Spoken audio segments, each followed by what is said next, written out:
नमस्कार, जोहार आप सभी स्टूडेंट्स को आप सभी के प्यारे से YouTube channel Jharkhand math zone में। तो प्यारे स्टूडेंट्स, आज से आप लोगों का मैं एक नया वीडियो लेक्चर सीरीज स्टार्ट करने जा रहा हूं जिसका नाम है कॉम्प्लेक्स एनालिसिस। ठीक है, तो कॉम्प्लेक्स एनालिसिस को मैं शुरू से अंत तक आप लोगों के लिए फ्री ऑफ कॉस्ट यूट्यूब पे छोड़ने जा रहा हूं। ठीक है, तो आप लोग बहुत ही अच्छे तरीके से शालीनता से एक एक चीज को समझना है आप लोगों को, और मैं आपको एक एक चीज को बहुत अच्छे से समझाऊंगा।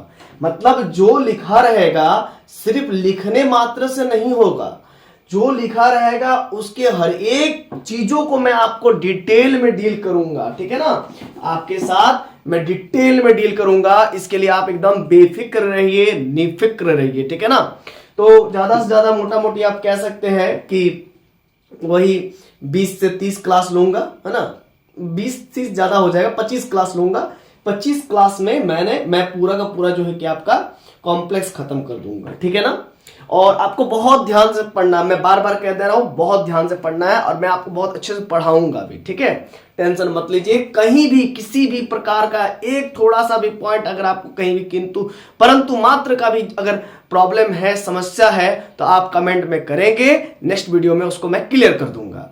या ज्यादा दिक्कत होगा तो व्हाट्सएप नंबर मैं दे दूंगा डिस्क्रिप्शन में, या फिर अबाउट के सेक्शन में व्हाट्सएप नंबर दिया हुआ है, you can check out and आप जो है कि हमसे कांटेक्ट कर सकते हैं। ठीक है, तो आइए आज का वीडियो लेक्चर स्टार्ट करेंगे, है ना। आज बेसिक्स ही आज हम करेंगे, लेकिन उससे पहले आप थोड़ा अपना सिलेबस को जान लीजिए। बाकी बात सिलेबस का पीडीएफ भी डिस्क्रिप्शन में दे दूंगा, वहां से आप डाउनलोड कर लीजिएगा। थोड़ा सा मैं बता दूं कि आप लोगों के जो यूनिवर्सिटी है ना, बीबीएमकेयू बोल लीजिए या आप बोल लीजिए वीवीयू बोल लीजिए, बीबीएमकेयू बोलिए या वीवीयू बोले, विनोबा भावे यूनिवर्सिटी बोल लीजिए। ठीक है, बस आप ये चेक कर लीजिए कि अगर सिलेबस मैच करता है, आप कोई भी यूनिवर्सिटी से क्यों ना हो, है ना, आप कोई भी यूनिवर्सिटी से क्यों ना हो, जस्ट आप चेक कर लीजिए। अगर आपका सिलेबस मैच करता है तो आप इस वीडियो से पढ़ सकते हैं। ठीक है, चलिए ध्यान दीजिएगा, मैं जो आपको बताने जा रहा हूं, बीबीएमक्यू वाले और वीवीयू वाले ध्यान दीजिएगा। तो आपका जो यूनिट है, मतलब कि आपका जो कॉम्प्लेक्स एनालिसिस है, कॉम्प्लेक्स एनालिसिस को 4 यूनिट में डिवाइड किया गया है स्टूडेंट्स।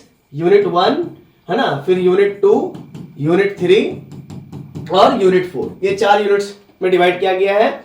और इस पहले यूनिट से 2 क्वेश्चन आपके एग्जाम में आएंगे, इस दूसरे यूनिट से 2 क्वेश्चन आएंगे, तीसरे यूनिट से भी 2 क्वेश्चन आएंगे और चौथे यूनिट से भी 2 क्वेश्चन आएंगे। यानी कि कुल मिलाकर के आपका 8 क्वेश्चन हो गया। ठीक है, 2 2 4, 2 6, 2 8, तो टोटल 8 क्वेश्चंस आएंगे एग्जाम में। आपको कितने क्वेश्चंस को अटेम्प्ट करना है, तो ओनली 4 क्वेश्चन को अटेम्प्ट करना है। अब यूनिट 1 या यूनिट 3 से कर लीजिए, यूनिट 2 या यूनिट 4 से कर लीजिए। मतलब इस प्रकार से आप कर सकते हैं, समझ रहे हैं ना। या जो भी आपका 4 यूनिट, अब या फिर आप ऐसा कर सकते हैं कि आप 2 यूनिट भी कवर कर लीजिएगा, तो आपका बेड़ा पार हो जाएगा।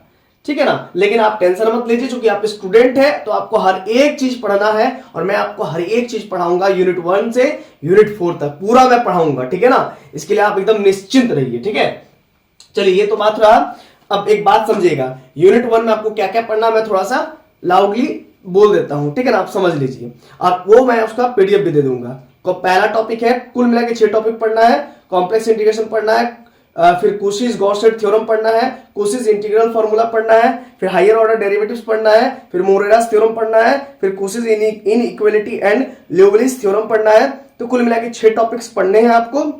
फिर यूनिट 2 में बात करेंगे, the fundamental theorem of algebra पढ़ना है, टेलर्स थ्योरम पढ़ना है, फिर मैक्सिमम मॉडुलस प्रिंसिपल पढ़ना है, फिर श्वार्ट्ज लेम्मा पढ़ना है, फिर लॉरेंट सीरीज पढ़ना है। फिर यूनिट 3 का बात करेंगे तो आइसोलेटेड सिंगुलरिटीज पढ़ना है, मेरोमॉर्फिक फंक्शंस पढ़ना है, the argument principle Rouche's theorem, poles and zeros पढ़ना है, फिर फंडामेंटल थ्योरम्स पढ़ना है। अगर आप लोग ये सब जानते हैं तो इसको स्किप करके आगे की ओर आप वीडियो को सीधा देख सकते हैं। फिर रेसिड्यूज पढ़ना है, कुशीज रेसिड्यूज थ्योरम पढ़ना है, फिर इवोल्यूशन ऑफ इंटीग्रल्स पढ़ना है, यूनिट 4 में बाइलिनियर ट्रांसफॉर्मेशंस पढ़ना है, फिर देयर प्रॉपर्टीज एंड क्लासिफिकेशन भी पढ़ना है, definition and example of conformal mapping पढ़ाएंगे, बहुत इजी है ना। एनालिटिक कंटिन्यूएशन पढ़ाएंगे, फिर uniqueness of direct analytic continuation पढ़ाएंगे, uniqueness of analytic continuation along a curve पढ़ाएंगे, फिर power series method of analytic continuation, ये सब पढ़ाएंगे। तो कुल मिलाकर के ये है आपका, और ये पूरा अगर आप कर लेते हैं तो पूरा आपका मार्क्स आपके हाथों में ग्रैब हो जाएगा, ठीक है ना। तो चलिए आज का क्लास स्टार्ट करते हैं, है ना। अब यहां से आप जो है कि कंटिन्यू कर सकते हैं, अगर उतना आपको नहीं जानना था सिलेबस वगैरह, तो खैर सिलेबस मैं दे दूंगा पीडीएफ बना करके, ठीक है। आइए स्टूडेंट्स, एक एक चीज को एकदम बारीकी से समझते हैं। सबसे पहले आप ये समझिए स्टूडेंट्स,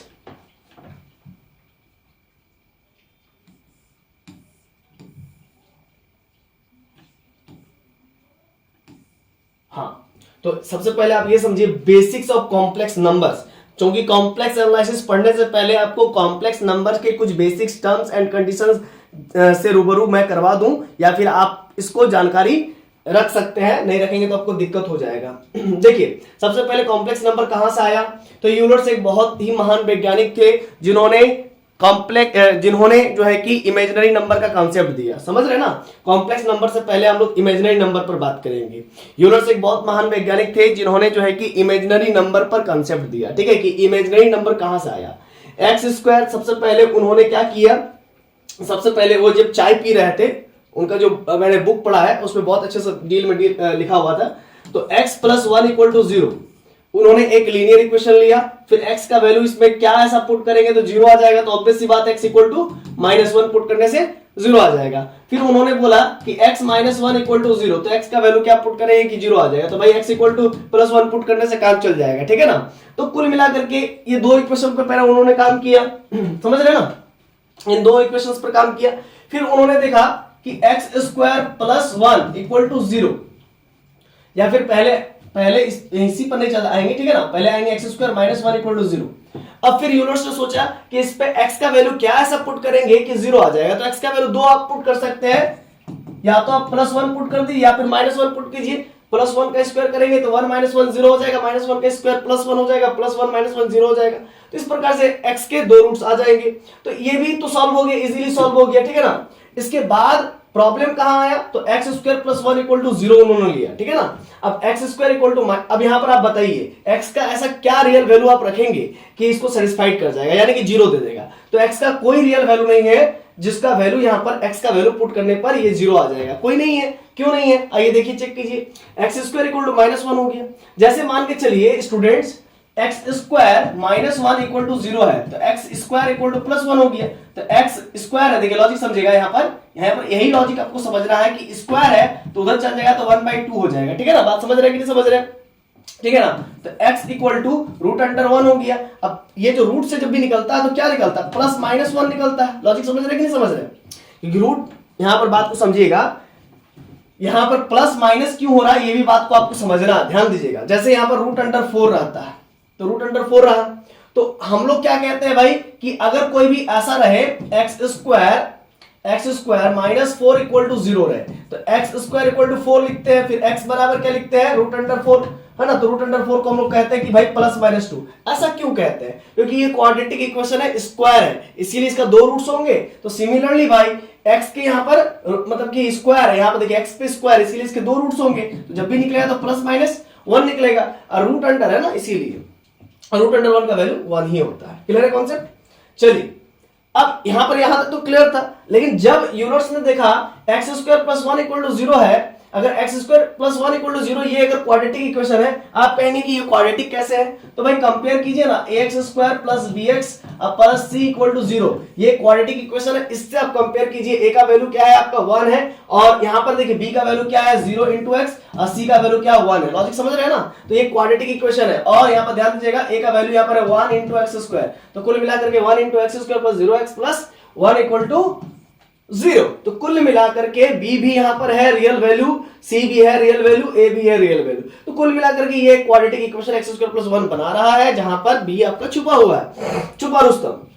चलिए अब यहां पर लॉजिक समझेगा students, x square equal to -1 है तो स्क्वायर है तो इधर हो जाएगा रूट, तो प्लस माइनस रूट अंडर -1, और रूट अंडर -1 एक नया टर्म आ गया यूलर के पास, तो उन्होंने सोचा कि इसका कुछ नामकरण करना चाहिए, ठीक है ना, क्योंकि वैज्ञानिकों का जो है ना एक बहुत ही अच्छा आप कह सकते हैं आदत होता है, हैबिट होता है नामकरण, है ना, नया चीज है तो भाई नामकरण दे दो, तो रूट अंडर -1 है तो उसको आयोटा बोल दिए, है ना, तो प्लस माइनस आयोटा हो गया, तो x equal two plus minus iota, यानी कि इस प्लस आयोटा पुट कीजिए आप x के वैल्यू पर या फिर माइनस आयोटा पुट कीजिए तो कुल मिला के आपको -1 ही मिलेगा।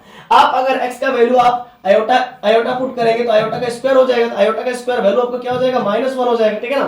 x का वैल्यू अगर आप आयोटा पुट करेंगे तो आयोटा का स्क्वायर क्या वैल्यू क्या हो जाएगा -1, क्यों, क्योंकि आयोटा का वैल्यू रूट अंडर -1 का पावर 2। अब जरा बात को समझिएगा, -1 ये रूट है ना, रूट का मतलब होता है 1/2 और पावर में ऑलरेडी 2 है, 2 कैंसिल हो गया तो -1 बच गया, ठीक है ना। इस प्रकार से भी आप चीजों को समझ सकते हैं, ये ज्यादा ही डिटेल हो गया फिर, है ना। चलिए हम आप लोग पीजी पढ़ा रहे हैं, ठीक है, तो हम थोड़ा सा इस लेवल को स्टैंडर्ड रखेंगे, अगर कहीं दिक्कत होगा तो आप बताएंगे, ठीक है। चलिए x equal two plus minus iota हो गया। अब भाई डिस्क्रिमिनेंट मेथड से हम लोग क्या जानते हैं भाई कि d बराबर b स्क्वायर माइनस 4ac अगर लेस देन 0 होता है तो no real roots are exist, तो फिर कोई भी रियल रूट्स एग्जिस्ट नहीं करता है, ये चीज आप जानते हैं। अच्छा अब आगे थोड़ा सा बात कर लेते हैं, कॉम्प्लेक्स नंबर क्या होता है, a number of the form a plus iota b is called complex number. कोई भी अगर number a plus iota b के फॉर्म में है तो उसको हम लोग कहते हैं कॉम्प्लेक्स नंबर, ठीक है ना, वेयर a और b जो है कि रियल नंबर होगा, और इसी कॉम्प्लेक्स नंबर को हम लोग किससे डिनोट करते हैं तो z से डिनोट करते हैं, तो z equals to a plus iota b आप लिखेंगे, जहां पर where a, b belongs to real number. तो कुल मिला के कॉम्प्लेक्स नंबर क्या है, जो number z equal to a plus iota b के फॉर्म में लिखा जा सकता है उसको हम लोग कहते हैं कॉम्प्लेक्स नंबर, ठीक है। अब एक बात समझिएगा, अब आपसे हम पूछ दे कि 2 मेरा कॉम्प्लेक्स नंबर है या नहीं है, 2 मेरा कॉम्प्लेक्स नंबर है या नहीं है बताइए, तो आप बोलेंगे कि नहीं है, तो भाई हम बोलेंगे कि है, कैसे है कि 2 एक रियल है, ठीक है ना। लेकिन क्या इस 2 को हम लोग ये देखिए z इक्वल टू इस 2 को हम लोग 2 प्लस क्या लिख सकते हैं आयोटा इंटू 0 लिख सकते हैं, जहां पर 2,0 ये दोनों का दोनों क्या हो गया रियल नंबर हुआ ना सर, क्लियर है कॉन्सेप्ट, रियल नंबर हुआ। और कहां पर मतलब ये 2 और 0 कहां पर है तो रियल नंबर के सेट में बिलोंग कर रहा है ना, 2 और 0 रियल नंबर है और रियल नंबर के सेट R में बिलोंग कर रहा है, ठीक है ना, सेट ऑफ रियल नंबर में बिलोंग कर रहा है। तो कुल मिला करके z equal to x plus iota y है तो x y R में बिलोंग करना चाहिए, ठीक है। अब कॉम्प्लेक्स नंबर तो हो गया भाई, तो कॉम्प्लेक्स नंबर के लिए आप कॉम्प्लेक्स नंबर का सेट बनाएंगे, ठीक है, ध्यान दीजिएगा, आप कॉम्प्लेक्स नंबर का सेट बनाएंगे तो सेट ऑफ कॉम्प्लेक्स नंबर को कैसे डिनोट करेंगे, आप कैपिटल C से रिप्रेजेंट कर सकते हैं या फिर C लिख करके पेट को काट दीजिए, वो भी एक तरीका है। आप लोगों को मालूम है आप लोग 11-12 तक रियल नंबर के सेट को सिर्फ R से रिप्रेजेंट करते थे, लेकिन जैसे आप यूजी में आ गए थे, बीएससी मैथ्स कर रहे थे, तब आप एक लाइन लगा देते थे, ठीक है ना, जस्ट ये नोटेशन है ना। जैसे जैसे आप बढ़ेंगे, क्लास नए क्लासेस में आएंगे, ऊंचे क्लासेस में आएंगे तो कुछ कुछ नोटेशंस आपको सीखना पड़ेगा, ठीक है।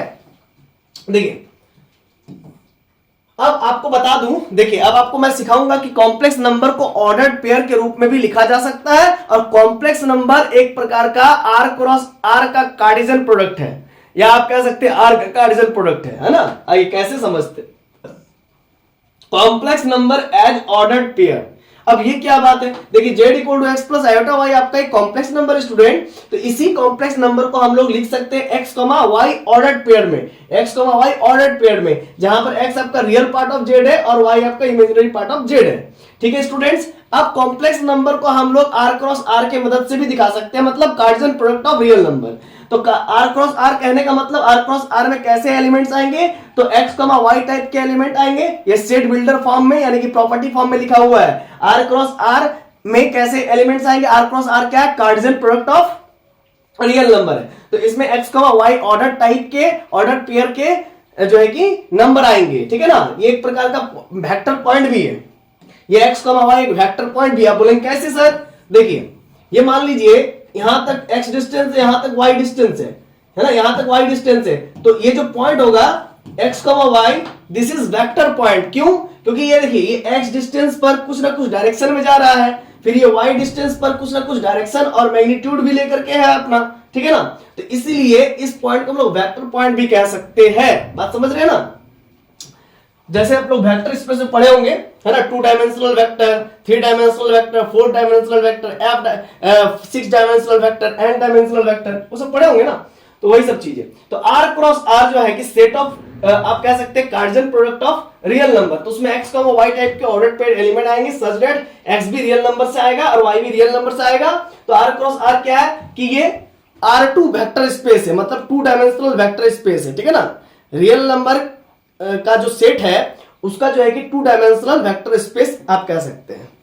तो ये x, y आपने देखा कि z equal to x plus iota y अगर कोई कॉम्प्लेक्स नंबर है तो उसे x, y टाइप में लिख सकते हैं, ऑर्डर्ड पेयर में लिख सकते हैं। तो भाई x, y तो मेरा r क्रॉस r में भी आ रहा है, तो कुल मिलाकर के r क्रॉस r में आने वाले कोई भी x, y टाइप के एलिमेंट वो भी क्या होगा, कॉम्प्लेक्स होगा। क्यों भाई, अब मान लीजिए x, y की जगह पर अगर मान लीजिए 2, 3 आ जाए तो भी ये भी कॉम्प्लेक्स हो जाएगा। कैसे, तो आपको मैंने अभी बताया कि x plus iota y equal to, हम लोग कैसे इसको लिख सकते हैं, तो सॉरी कैसे z इक्वल टू, आपको मैंने बताया x प्लस आयोटा y को कैसे लिख सकते हैं, तो x, y टाइप में आप लिख सकते हैं। ठीक है स्टूडेंट्स, अगर z इक्वल टू आपको मिल जाए, सपोज कीजिए 2, 3 है, तो 2x की जगह पर है तो 2 प्लस क्या हो जाएगा, आयोटा इंटू 3, क्या 3 इंटू आयोटा हो जाएगा। लॉजिक समझ रहे हैं ना, ये x का काम करेगा, ये y का काम करेगा। तो कुल मिलाकर के r cross r Cartesian product में, मतलब सेट ऑफ रियल नंबर के कार्टेशियन प्रोडक्ट में जो भी एलिमेंट्स आएंगे, अब जो भी एलिमेंट्स मतलब x, y टाइप के जो ऑर्डर्ड पेयर एलिमेंट है, ऑर्डर्ड पेयर है उसी को हम लोग एलिमेंट कह रहे हैं, मतलब जो भी एलिमेंट आएगा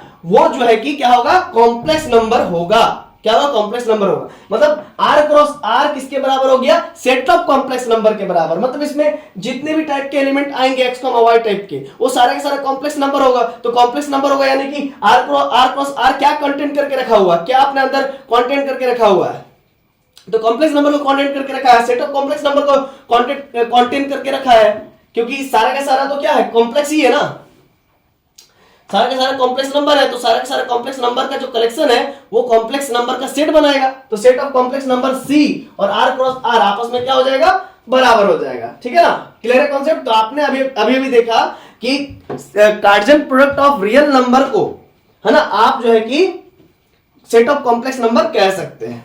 ठीक है, क्लियर है। r cross r Cartesian product of real number को आप सेट ऑफ कॉम्प्लेक्स नंबर कह सकते हैं। अब एग्जांपल बताते हैं students, z equal to 2 plus 3 iota, तो इसको 2, 3 लिख देंगे जस्ट, है ना, इसी प्रकार से। अब z इक्वल टू 2, 3 जो कि बिलोंग करेगा ही करेगा r क्रॉस r में, क्योंकि 2 और 3 दोनों को दोनों रियल है। देखिए 2, 3 मतलब x और y दोनों को दोनों रियल है, इसीलिए। तो अब यहां तक क्लियर है। अब एक बात समझिएगा, यहां तक तो आप लोग क्लियर है, लेकिन एक यहां पर बात आपको समझना है कि जब आप 9, 10, 11, 12 में थे तो किसी भी रियल नंबर को, जैसे कि ये 2 है और ये मान लीजिए 3 है, तो आप जस्ट ऐसे रिप्रेजेंट कर देते थे, 2, 3 रिप्रेजेंट कर देते थे। और इस जिस प्लेन पे आप इसको रिप्रेजेंट करते थे, ये चूंकि कार्टेशियन कोऑर्डिनेट्स है, क्या है, कार्टेशियन कोऑर्डिनेट्स, हिंदी में कहते हैं कार्तिकीय बिंदु, ये कार्तीय बिंदु कहते हैं, है ना। तो कार्टेशियन पॉइंट्स है, तो कार्टेशियन पॉइंट्स को हम लोग कहां पर रिप्रेजेंट करते थे, तो कार्टेशियन प्लेन पर रिप्रेजेंट करते थे। This y dash and this x dash, है ना, together is called xy plane और कार्टेशियन प्लेन। क्या कहते हैं, xy प्लेन कहते हैं या फिर कार्टेशियन प्लेन कहते हैं, जिसमें आप कार्टेशियन पॉइंट्स को रिप्रेजेंट करते थे, रियल नंबर्स को रिप्रेजेंट, रियल नंबर का जो 2, 3 जो कार्टेशियन पॉइंट्स आ रहा है उसको आप रिप्रेजेंट करते थे। ठीक है ना, इतना तो क्लियर है। लेकिन अब आपको यहां पर मैं बता रहा हूं कि भाई आपको कॉम्प्लेक्स नंबर, रियल नंबर तो आप प्लॉट कर दिए, लेकिन आपको मैं पूछ रहा हूं कि कॉम्प्लेक्स नंबर को आप कैसे प्लॉट करोगे, आप कॉम्प्लेक्स नंबर को कैसे प्लॉट करोगे कार्टेशियन प्लेन पे, क्योंकि कार्टेशियन प्लेन पे तो रियल कमा रियल आता है, लॉजिक समझ रहे, रियल कमा रियल का ऑर्डर पेयर आता है। तो भाई जस्ट हम लोग क्या करेंगे, कार्टेशियन प्लेन को बदल करके आर्गन प्लेन कर लेंगे, जहां पर कॉम्प्लेक्स नंबर को रिप्रेजेंट करेंगे। ठीक है, देखिए कॉम्प्लेक्स नंबर को रिप्रेजेंट करना होगा तो जिस प्लेन पे उसको रिप्रेजेंट करते हैं उस प्लेन को कॉम्प्लेक्स प्लेन कहते हैं या फिर आर्गन प्लेन कहते हैं। ठीक है ना, देखिएगा स्टूडेंट्स, ये अब कॉम्प्लेक्स प्लेन पर बात करेंगे। अब कॉम्प्लेक्स प्लेन पर देखिएगा, जैसे वहां पर x, y टाइप में आता था, यहां पर r, थीटा टाइप में आएगा। चीजें किस टाइप से आएगा, r, थीटा टाइप से आएगा, है ना। ये थीटा आर्गुमेंट होगा, थोड़ा सा आप थोड़ा डिटेल में डील करते हैं ना, ऐसे ऊपर नहीं करेंगे। देखिए स्टूडेंट, ये वहां पर x एक्सिस था, वहां पर x एक्सिस था, लेकिन ये x अब कहलाएगा रियल एक्सिस और ये y कहलाएगा इमेजिनरी एक्सिस। ठीक है ना, ठीक है। और रियल एक्सिस और इमेजिनरी एक्सिस से बनने वाला जो प्लेन है उसको हम लोग कहते हैं आर्गन प्लेन, जहां पर कॉम्प्लेक्स नंबर को रिप्रेजेंट किया जाता है। तो ये 3 यूनिट्स है, तो यहां पर देखिए एक प्रकार से आप देख सकते हैं वेक्टर भी है ना। ये ओरिजिन है, ओरिजिन से ए, तो ओ ए का वैल्यू 3 है, ओ ए का जो मैग्नीट्यूड है 3 है, और उसका डायरेक्शन किधर है, आई कैप की ओर, मतलब एक्स एक्सिस की ओर, तो डायरेक्शन भी बतला रहा है और मैग्नीट्यूड भी है, यानी कि वेक्टर है कुछ, है ना। ये देखिए ए कॉमा पी, ए पी है, तो ये भी एक वेक्टर ही है, तो कैसे देख सकते हैं, वाई एक्सिस की ओर जा रहा है, यानी कि वाई जे कैप, है ना। ये देखिए इसका ए और पी का जो डिस्टेंस है यानी कि मैग्नीट्यूड है वो 2 है, और डायरेक्शन किधर है, वाई एक्सिस की ओर, मतलब कि अलोंग वाई एक्सिस आप कह सकते हैं, पॉजिटिव डायरेक्शन की ओर बढ़ रहा है ना, जे कैप। तो अब इन दोनों का जो रिजल्ट होता था, मान लीजिए ये एक वेक्टर था, इसका टेल, इसका हेड, है ना, अगर थोड़ा सा फिजिक्स में बात कर ले तो, और इसका जो हेड है, आने वाले जो वेक्टर है जो आगे जा रहा है, उस वेक्टर का टेल और ये जो हेड है, ये हेड अब रिजल्टेंट का हेड से टकरा जाता है, रिजल्टेंट के हेड से टकरा जाता है, तो ये क्या मिलता है, रिजल्टेंट वेक्टर मिलता है ना। लॉजिक समझ रहे हैं ना। और ये जो आर होगा ना, वो मॉडुलस होगा, किसका मॉडुलस होगा, कॉम्प्लेक्स नंबर का मॉड होगा, यानी कि मैग्नीट्यूड होगा, कॉम्प्लेक्स नंबर का ये मैग्नीट्यूड होगा, मॉड जेड, है ना, ये मॉड जेड होगा। अब मॉड जेड क्या होता है, सिंपल आपको मैं बता दूं, root under x square plus y square होता है, तो आपको समझ नहीं आएगा, है ना। तो मैं आपको सब चीज हर एक चीज को धीरे धीरे बताऊंगा, टेंशन मत लीजिए। यहां तक क्लियर है। तो ये 3 है, ये 2 है, तो कुल मिलाकर के ये 3 यूनिट्स एक्स एक्सिस के अलोंग हुआ और 2 यूनिट्स वाई एक्सिस के अलोंग हुआ, तो ये पी पॉइंट जो है कि हमको मिल गया 3,2। ठीक है, तो आप ऐसे भी जा सकते हो, फिर ऐसे जा सकते हो इस पी पॉइंट को अचीव करने के लिए, लेकिन आप तो डायरेक्ट भी तो जा सकते हो सर, अब तो डायरेक्ट भी जा सकते हो ना, ये शॉर्टकट डिस्टेंस हो गया, this is called displacement and this is called distance, ठीक है ना। तो कुल मिला के इतना क्लियर हो रहा, बातों को समझ रहे हैं। और यहां पर लॉजिक समझिएगा, ये जो OA था इसको इनिशियल पॉइंट, इनिशियल साइड कह रहे हैं, इनिशियल साइड उठ करके OP में चला गया, ये O है, तो OA घूम करके मूव करके एंटी क्लॉकवाइज डायरेक्शन में किस में आ गया, OP में आ गया, ये घूम करके मूव करके OP बन गया, तो यहां पर कुछ ना कुछ तो एंगल बनाएगा ना सर एंटी क्लॉकवाइज डायरेक्शन में, तो ये एक्यूट एंगल है, ऑब्वियस सी बात है, 90 से छोटा है, ठीक है। और ये आर्गुमेंट भी कहते हैं, इसी को हम लोग क्या कहते हैं, आर्गुमेंट कहते हैं, ठीक है। अब बातों को आगे समझना है, ध्यान दीजिएगा। तो यहां पर आपने देखा कि ये z इक्वल टू 3 + 2 आयोटा था, जो कि कॉम्प्लेक्स नंबर था, तो इसको हमने क्या किया, कहां पर रिप्रेजेंट किया, कॉम्प्लेक्स प्लेन पर, जिसको हम लोग आर्गन प्लेन कहते हैं, कार्टेशियन प्लेन पे नहीं किया, ठीक है ना। तो चूंकि z इक्वल टू 3 + 2 आयोटा है, तो उसको हम लोग लिख ही सकते हैं 3,2 के रूप में, है ना। अभी भी मैंने आपको बताया था, उस रूप में भी आप कॉम्प्लेक्स नंबर को लिख सकते हैं, ऑर्डर पेयर के रूप में। फिर मैंने बताया r + r जो है कि c के बराबर हो जाएगा, सेट ऑफ कॉम्प्लेक्स नंबर के बराबर हो जाएगा, है ना।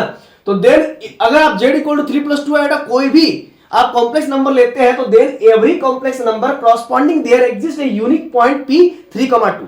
मतलब अगर आप यहां पर z = a + आयोटा b लेते हैं, तो उसके कॉरस्पॉन्डिंग में एक यूनिक पॉइंट मिलेगा, जरूर मिलेगा, है ना, जरूर ही मिलेगा, जो कि p a, b टाइप का होगा। अगर a + b आयोटा लिए है तो p a, b टाइप का होगा ऑर्डर पेयर में। तो आपको समझ में आया ये चीज कि हमने अभी आपको सिखाया कि कॉम्प्लेक्स नंबर को किस प्रकार से प्लेन में रिप्रेजेंट करते हैं, कॉम्प्लेक्स प्लेन में रिप्रेजेंट करते हैं।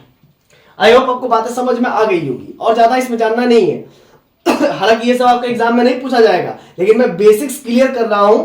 देखिए, जब भी कोई बड़ा इमारत बनता है ना, तो उसके लिए फाउंडेशन मजबूत किया जाता है। फाउंडेशन मजबूत नहीं होगा ना, अब भले आप बहुत कुछ आप पहले से पढ़ के आए हैं, बहुत कुछ आप अच्छा से जानते हैं, ठीक है, हम मान के चलेंगे कि आपको कुछ नहीं आता है, इसके बाद हमको सिखाना है, तो हम कैसे सिखा दे, आपको पीजी पढ़ा दे। मान लीजिए कि आपका बीएससी पढ़े हैं, भूल गए हैं, तो अब हम आपको कैसे सिखा सकते हैं, है ना। तो उस टाइप का हमको करना है। आप बीएससी भूल चुके हैं, कोई दिक्कत नहीं, तो भी हम सिखाएंगे आपको, है ना। मेरा कोशिश रहेगा कि आपको सिखा देंगे। जहां एनालिटिक फंक्शन का जरूरत होगा किसी इंटीग्रल में, तो हम एनालिटिक फंक्शन बता दिया करेंगे। डिफरेंशिएबिलिटी का जरूरत होगा, वो बता दिया करेंगे। कॉन्टिन्यूअस फंक्शन क्या होता है, कॉन्टिन्यूटी किसे कहते हैं, वो बताना होगा, वो बता देंगे। लिमिट किसे कहते हैं, लिमिट ऑफ द फंक्शन किसे कहते हैं, है ना। कोई भी सीक्वेंस कन्वर्ज कब होता है, ये अगर बताने का बात आएगा तो भी मैं बता दूंगा। तो हर एक चीज को मैं बताते हुए निकलूंगा, ताकि आपको कहीं भी कोई भी किसी प्रकार का प्रॉब्लम ना हो, ठीक है। तो नोट, लॉजिक समझिएगा। When we represent a complex number on the XY plane, जब कहीं भी हम लोग कॉम्प्लेक्स नंबर को XY प्लेन पे रिप्रेजेंट करते हैं, तो वो XY प्लेन कार्टेशियन प्लेन नहीं होता है। उस XY प्लेन को हम लोग कहते हैं आर्गन प्लेन, है ना, या फिर कॉम्प्लेक्स प्लेन कहते हैं। If z equal to x plus iota y, तो लॉजिक समझिएगा। अब पोलर रिप्रेजेंटेशन आपको समझाते हैं कॉम्प्लेक्स नंबर का। पोलर रिप्रेजेंटेशन लिख लीजिएगा, polar representation of complex number लिख लीजिएगा। तो लॉजिक समझिएगा स्टूडेंट्स, ये आपका रिजल्टेंट r था, ठीक है, और ये x था, मान लीजिए ये y था। तो मान के चलिए z इक्वल टू हमारे पास x प्लस आयोटा y था, तो ये था। तो अब मान के चलिए स्टूडेंट्स, मोड z हमको अगर चाहिए तो ये हो जाएगा x square plus y square. अब मोड z का वैल्यू क्या होता है सर? तो मोड z का वैल्यू होता है resultant vector r, resultant vector r होता है। और रिजल्ट ये वेक्टर नहीं होता, क्योंकि इसका मॉडुलस लग गया है तो उसका जो है कि डायरेक्शन हट जाता है, समझ रहे ना। वो एक जस्ट मैग्नीट्यूड देता है, स्केलर क्वांटिटी बन जाता है। रिजल्टेंट जब करते हैं तो स्केलर क्वांटिटी बन जाता है। उससे पहले अगर हम लोग r वेक्टर की बात करेंगे तो ये वेक्टर है ना। ये अगर इसका मॉड लगा देंगे तो इससे वेक्टर गायब हो जाएगा। क्यों गायब हो जाएगा? क्योंकि उसका डायरेक्शन हट जाता है, ठीक है ना। उसका सिर्फ मैग्नीट्यूड से हम लोग को मतलब रहता है फिर, ठीक है, स्केलर क्वांटिटी में कन्वर्ट हो जाता है, परिवर्तित हो जाता है। क्लियर है कॉन्सेप्ट? अब यहां पर एक बात समझिएगा, यहां पर क्या एक्यूट एंगल थीटा है स्टूडेंट्स, ठीक है। अब यहां पर आप लोग पढ़े होंगे, देखिए हम आपको जस्ट बता रहे हैं कि z equal to x plus iota y है, ये कॉम्प्लेक्स नंबर है, और इसी कॉम्प्लेक्स नंबर को आप पोलर रिप्रेजेंटेशन में कैसे बदल सकते हैं। तो देखिए सर, साइन थीटा, ये मान लीजिए थीटा है, तो साइन थीटा बराबर p बाई h होता है, परपेंडिकुलर बाय हाइपोटेन्यूज। तो परपेंडिकुलर क्या है? y है, हाइपोटेन्यूज क्या है? r है। तो इधर r साइन थीटा हो गया बराबर y हो गया, है ना। क्लियर है? इसी प्रकार से अब अगर बात करेंगे cos थीटा, तो cos थीटा बराबर क्या होता है? बेस अपॉन हाइपोटेन्यूज होता है। क्या होता है सर? बेस अपॉन हाइपोटेन्यूज होता है। तो बेस क्या है सर? x है, और हाइपोटेन्यूज क्या है? r है। तो ये r cos theta equal to क्या हो जाएगा स्टूडेंट्स? x। तो x equal to r cos theta हो जाएगा कुल मिलाकर के। तो x का वैल्यू r cos थीटा हो गया, y का वैल्यू r sin थीटा हो गया। अब जहां पर x है वहां पर हम लोग देखिए z equal to x plus iota y था ना, तो x का वैल्यू लिखेंगे r cos theta plus iota r sin theta. अब यहां पर हम लोग क्या करेंगे स्टूडेंट्स? r कॉमन ले लेंगे तो बचेगा cos theta plus iota sin theta. अब एक और चीज आपने पढ़ा होगा पहले भी कि cos theta plus iota sin theta, तो ये इसको यूलर्स फॉर्म में कन्वर्ट कर सकते हैं। यूलर ने जो फॉर्मूला दिया था e to the power iota theta, क्या उन्होंने कहा था cos theta plus iota sin theta कहीं भी लिखा रहे तो आप e to the power iota theta लिख दीजिए। तो लिख दिया मैंने। चलिए, इतना क्लियर है स्टूडेंट्स? अब एक बात समझिएगा, यहां पर अब थीटा कैसे निकालेंगे? तो भाई समझिए, x बराबर r cos थीटा और y बराबर r sin थीटा, तो आप इसको इससे डिवाइड कर दीजिए। तो r sin थीटा है ना by r cos theta, r sin theta by r cos theta, और r sin थीटा का वैल्यू क्या है सर? y, है ना, और r cos थीटा का वैल्यू क्या है? x, ठीक है ना। ये सब आप चाहे तो लिख लीजिए, है ना, साइड में रफ करके, क्योंकि मेरा तो माइंड में घुस जाता है, क्योंकि मैं बीएससी बहुत दिन से पढ़ा रहा हूं, तो मेरा माइंड में घुस गया है, ठीक है ना। तो आप लोग का अगर आप नए हैं तो आप लिख लीजिए। और ये r कट जाएगा तो sin theta by cos theta, tan theta equal to y by x, ठीक है ना। अब पीजी तो मैं पढ़ा ही रहा हूं आप लोगों को, ठीक है ना। तो जो पीएससी पढ़ा रहा है इतना दिन से, ठीक है ना, तो उसको तो ये सब तो अपने आप याद रहे। ये सब तो हम लोग 11-12 में करते थे वैसे भी, ठीक है ना। चलिए, तो अब थीटा इक्वल टू क्या हो गया student? tan inverse y by x। देखिए theta equal to tan inverse y by x हुआ है, समझ रहे हैं ना।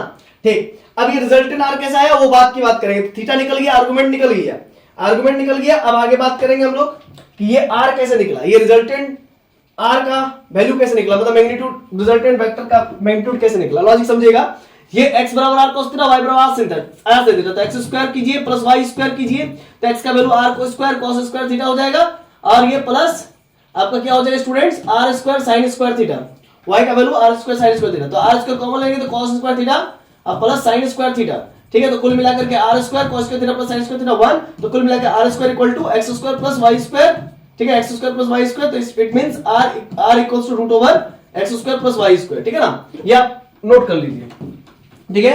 ये रिजल्टेंट वेक्टर का मैग्नीट्यूड निकल गया। अब आगे हम लोग बात करेंगे फंक्शन ऑफ कॉम्प्लेक्स वेरिएबल या कॉम्प्लेक्स वैल्यूड फंक्शन, जिसको कॉम्प्लेक्स फंक्शन भी कहते हैं। अब ये क्या होता है? जैसे आपने रियल वैल्यूड फंक्शन पढ़ा होगा, तो रियल वैल्यूड फंक्शन क्या होता है? क्या होता है बताइए? अगर हम लोग जैसे मान के चलिए f such that n to r कहे, n to r कहे, यही ना कहते हैं, नेचुरल नंबर लेते हैं रियल नंबर मिलता है ना, ऐसा हम लोग कुछ कह रहे हैं, ठीक है। तो ये रियल वैल्यूड फंक्शन है जिसका आउटपुट रियल हो। लॉजिक समझ रहे कि नहीं समझ रहे? ठीक है। और सीक्वेंस की बात करनी होती है, सीक्वेंस क्या है अगर बात करनी होती है तो उसमें भी हम लोग नेचुरल नंबर लेते हैं, है ना। सीक्वेंस की बात करनी होती है तो सीक्वेंस एक पैटर्न है। लेकिन उस पैटर्न को समझने के लिए आपको क्या समझना पड़ेगा, फंक्शन। अब फंक्शन क्या, एक रूल है, ठीक है ना, तो वो समझना पड़ेगा, तो बाद में हम लोग समझेंगे, ठीक है ना। हम लोग यहाँ पर क्या काम है, फंक्शन ऑफ कॉम्प्लेक्स वेरिएबल। तो फंक्शन तो आप लोग जानते हैं क्या होता है, यूनिक इमेज देता है ना, सिंगल इनपुट पर सिंगल आउटपुट देता है ना, हर एक ईच, मतलब कि आप कह सकते हो कि ईच एलिमेंट का, है ना, यूनिक इमेज होना चाहिए, है ना, ऐसा कुछ ऐसा कुछ ऐसा कुछ ऐसा कुछ होना चाहिए। ईच एंड एवरी एलिमेंट का आपका जो एक यूनिक इमेज होना चाहिए, है ना, यूनिक इमेज। हाँ, ऐसा हो सकता है कि इधर जो ये कोडोमेन है, कोडोमेन के जितने भी एलिमेंट्स हैं उसके एक से अधिक प्री इमेज हो सकता है, एक से अधिक प्री इमेज हो सकता है, यानी कि मेनी वन फंक्शन हो जाएगा। मतलब कुछ इस प्रकार से स्टूडेंट्स देखिएगा, कुछ इस प्रकार से, ठीक है ना, 1 2 3 4, 1 2 3 4 5 5, तो देख सकते हैं एक एलिमेंट का 5 प्री इमेज है, वही 5 पांडवों का एक पत्नी, मेनी वन फंक्शन, ठीक है ना। कुल मिला के बातें समझ में आ रही होगी आप लोगों को। मेनी वन भी है और ऑन टू फंक्शन भी है, क्योंकि एक भी ऐसा कोई एलिमेंट नहीं है जिसका प्री इमेज एग्जिस्ट ना कर रहा हो डोमेन में, है ना। आई होप आपको बातें समझ में आ रहा। तो ये तो हम लोग फंक्शन पढ़ते थे। अगर फंक्शन है इस प्रकार से ऐसा ऐसा ऐसा, ये फंक्शन है। कैसा है, हर एक एलिमेंट का एक यूनिक इमेज है, हर एक एलिमेंट का एक यूनिक इमेज है, हर एक एलिमेंट का एक यूनिक, लॉजिक समझिएगा, हर एक एलिमेंट का यूनिक इमेज होना चाहिए। ये हम नहीं बोल रहे हैं कि हर एक ये कोडोमेन है, ठीक है ना। ये हम कह रहे हैं कि डोमेन के हर एक एलिमेंट का यूनिक इमेज होना चाहिए, तभी हम इस रूल एफ को हम लोग कहेंगे फंक्शन। इस रूल एफ को हम लोग कहेंगे फंक्शन। जैसे एक बच्चा, एक स्टूडेंट एक ही साथ, है ना, एक ही साथ सेमेस्टर 1 का और सेमेस्टर 3 का क्लास नहीं कर सकता। या फिर आप कह सकते हैं ऐसा कि एक स्टूडेंट 2 क्लासेस में एक ही टाइम पर पढ़ नहीं सकता है। एक ही स्टूडेंट 2 क्लासेस में at a time, same time पे 2 क्लासेस में नहीं पढ़ सकता है ना, ऐसा नहीं होता है, इसीलिए वो फंक्शन नहीं है, ठीक है ना। लॉजिक समझ रहे नहीं समझ रहे। तो वही बात है कि ये इसका यूनिक इमेज मिल रहा है, ये भी इसका यूनिक इमेज मिल रहा है, ये भी इसका यूनिक इमेज मिल रहा है। हर एक डोमेन के ईच एंड एवरी एलिमेंट का यूनिक इमेज होना चाहिए कोडोमेन में। लेकिन ये नहीं कह रहा कि कोडोमेन का यूनिक प्री इमेज होना चाहिए। कोडोमेन के हर एक एलिमेंट का एक से अधिक प्री इमेजेस हो सकता है ना, एक से अधिक प्री इमेजेस हो सकता है। आज ऐसे भी हो सकता है ना, ऐसे भी तो हो सकता है। ये हो गया मेनी वन, हो गया मेनी वन, ठीक है। इस प्रकार से बातें आप समझ रहे हैं। आप मान लीजिए एक एलिमेंट यहां पर इसका छूट गया, इसका ही कोई प्री इमेज नहीं है, तो फिर ये इनटू फंक्शन हो गया, है ना। आई होप अब आपको फंक्शन क्लियर हो गया होगा। फंक्शन एक प्रकार का क्या मशीन है आप कह सकते हैं, है ना। यूनिक, हम संतरा डालेंगे तो संतरा का जूस मिलेगा, है ना। हम संतरा डालेंगे, संतरा का जूस मिलेगा। संतरा डालने पर एप्पल का जूस भी थोड़ी मिल जाएगा, संतरा डालने पर संतरा का जूस मिलेगा। तो यूनिक इमेज देना चाहिए। लॉजिक समझ रहे हैं ना। अब ज्यादा हम नहीं बोलेंगे। तो ये आप समझ रहे थे कि रियल वैल्यूड आपको मिलना चाहिए, तब आपको हम लोग कहते थे रियल वैल्यूड फंक्शन है ना, या फंक्शन है, सिंपल कहते थे। तो अब हम लोग बात करेंगे फंक्शन ऑफ कॉम्प्लेक्स वेरिएबल क्या होता है, या फिर कॉम्प्लेक्स वैल्यूड फंक्शन क्या होता है, या फिर कॉम्प्लेक्स फंक्शन क्या होता है। तो a function F is called function of complex variable. किसी भी एफ को हम लोग क्या कहेंगे, किसी भी एफ को हम लोग कहेंगे फंक्शन ऑफ कॉम्प्लेक्स वेरिएबल, है ना, या फिर कॉम्प्लेक्स वैल्यूड फंक्शन कहेंगे। इफ ए रूल, यदि कोई रूल मिल जाए, उस रूल के तहत दैट मैप्स, जो कि मैपिंग कर दे एक कॉम्प्लेक्स नंबर को अनदर कॉम्प्लेक्स नंबर में मैप कर दे। वही बात है कि भाई हमने यहां से ये मेरा डोमेन था, डोमेन से हमने क्या लिया, कॉम्प्लेक्स नंबर लिया, और ये कोडोमेन है, सीडी है। तो कोडोमेन में भी हम अगर देखने गए इस एलिमेंट का इमेज क्या है, तो वो भी कॉम्प्लेक्स नंबर मिला।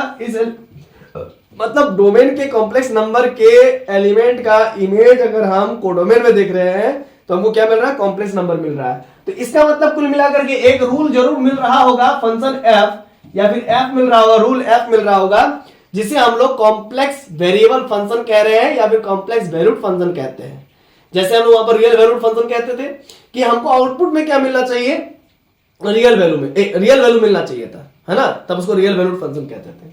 और यहां पर अगर कॉम्प्लेक्स फंक्शन की बात करें या फिर कॉम्प्लेक्स वैल्यूड फंक्शन की बात कर रहे हैं, तो वैसा फंक्शन को हम लोग कॉम्प्लेक्स वैल्यूड फंक्शन कहेंगे या फिर कॉम्प्लेक्स वेरिएबल फंक्शन कहेंगे या कॉम्प्लेक्स फंक्शन कहेंगे यदि इफ एक रूल मिल जाए, ऐसा रूल मिल जाए दैट मेक्स मैप्स का मतलब वो मैपिंग कर दे, मतलब असाइन कर दे, है ना, असाइन कर दे एक कॉम्प्लेक्स नंबर, मतलब कोई भी कॉम्प्लेक्स नंबर को टू अनदर कॉम्प्लेक्स नंबर में असाइन कर दे, है ना, मतलब हर एक कॉम्प्लेक्स नंबर जो यहां पर बेरोजगार कॉम्प्लेक्स नंबर था उसको जॉब मिल जाए कोडोमेन में कोई कॉम्प्लेक्स नंबर के पास। आज समझ रहे हैं ना, मतलब इस कॉम्प्लेक्स नंबर को जॉब मिल गया यहां पर, मतलब ये कॉम्प्लेक्स नंबर असाइन हो गया, फिर ये कॉम्प्लेक्स नंबर भी असाइन हो गया, ये कॉम्प्लेक्स नंबर भी असाइन हो गया यहां पर, है ना, ये कॉम्प्लेक्स नंबर भी असाइन हो गया, ये कॉम्प्लेक्स नंबर भी असाइन हो गया, ये कॉम्प्लेक्स नंबर भी असाइन हो गया। लॉजिक समझ रहे हैं ना?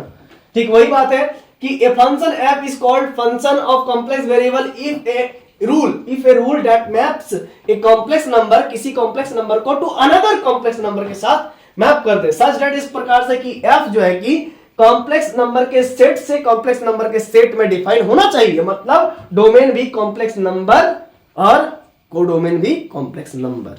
यानी कि जनरली ये देखिए यहां पर भी आप कंफ्यूज होंगे कि जो फंक्शन है वो कहां से कहां डिफाइंड है, तो डोमेन से कोडोमेन।